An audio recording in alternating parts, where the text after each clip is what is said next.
The UDA administration is acting disparate, paranoid, and despondent.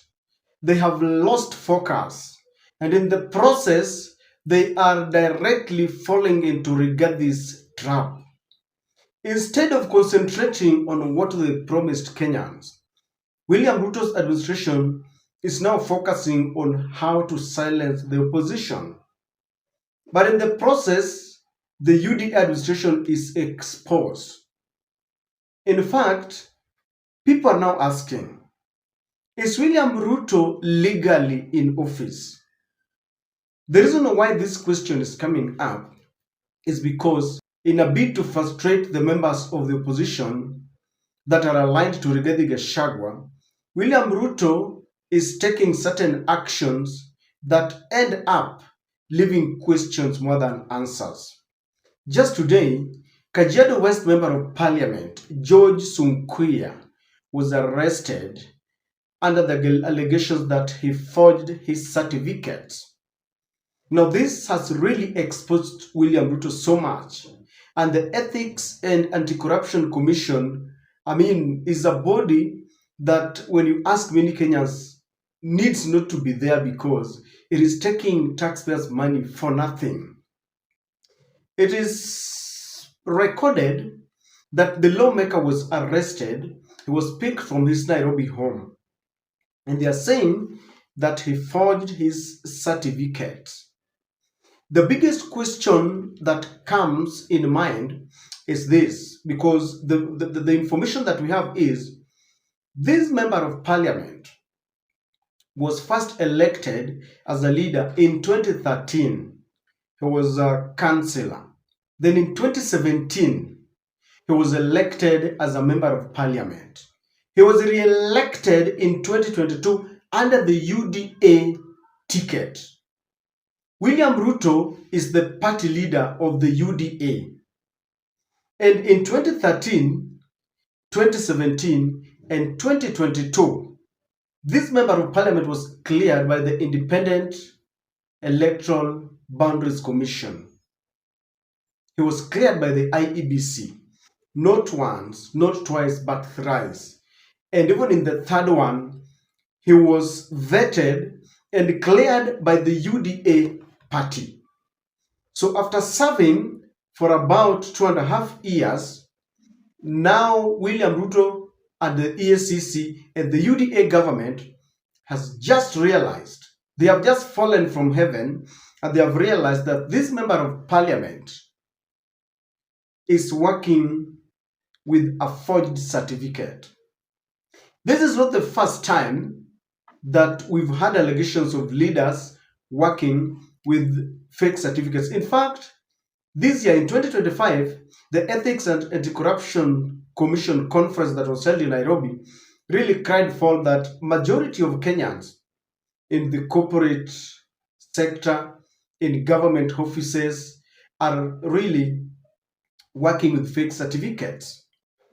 In February this year, the Juja member of parliament, George Koimburi, the one that was allegedly kidnapped and found tortured in one of the coffee plantations, was arraigned in court under the very charges that he was using a fake certificate. He had forged certificates. The Kapsaret member of parliament, Oscar Sudi, was sometimes arraigned in court for the same charges, but he was quickly cleared. And we were told that there were no evidence. This is what has been used ever, that whenever the government wants to clear you of any allegations, there will be lack of evidence. This is what happened to the Aurora and Kimorer case. So Oscar Sudi was also cleared. Now it's happening that only the members of parliament who are supporting Ruto but have now changed their political allegiance to Rigathi Gachagua are the ones who are facing these charges. Whether it is charges regarding corruption, like the one they had with George Natembeya when they sent the EACC officers, whether charges of fake certificates, they are only charged against members who do not support William Samoei Ruto. Now, the question why many Kenyans are now asking whether William Ruto is really legal in office is this. The same IEBC, now under two chairmen. One was under Isaac Hassan, that was in 2013, cleared George Sunkuya, that was in 2013. In 2017, under the leadership of Uhuru and Ruto, and in fact, William Ruto was the one in charge of operations, if I may remember. Also, he behaved so. He made us believe he was in charge.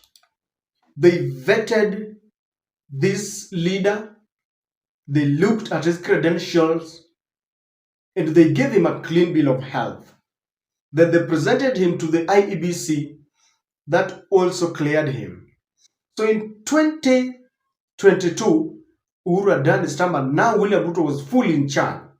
Maybe in 2017, he might say that I was not in charge, I was the second in command. Now he was the first, and he cleared this member of parliament. So William Ruto is telling us that there was a body that was to manage our elections. Remember, the former Chief Justice, David Maraga, had once told us in his ruling that elections are never events. An election is a process. And the process begins by clearing, vetting and clearing those who want to contest. So if the same IEBC that cleared George Sunkuya without noticing that he had forged certificates is the same IEBC, the same body that cleared William Ruto, then in the light of the fact that an election is a process and not an event, then we can easily say that we had a fake body that cleared William Ruto, and therefore we can say William Ruto is illegal in office. That is it. And it is not any other one telling us, it is William Samoei Ruto who is now telling us. And we can now say that this body has been fake ever since inception, because for 3 consecutive elections, they have cleared one person who they believe, Ruto believes that is using fake certificates. These allegations only go out to indicate that our independent bodies have been captured. The EACC is now being used to fight those who are not in agreement with William Ruto. You cannot tell me that only members of parliament who do not subscribe to Ruto's ideologies are bad, are corrupt. We need to dispense justice equitably, justice to all. You cannot target certain members of parliament and you want Kenyans to trust and believe you. So the EACC should be disbanded, because this is a body that is supposed to help Kenyans recover their money and even protect theft. You know, when people realize that you are honestly working and you are not targeting certain individuals, there will be law and order. But when leaders and people realize that you are being misused, you lose the credibility.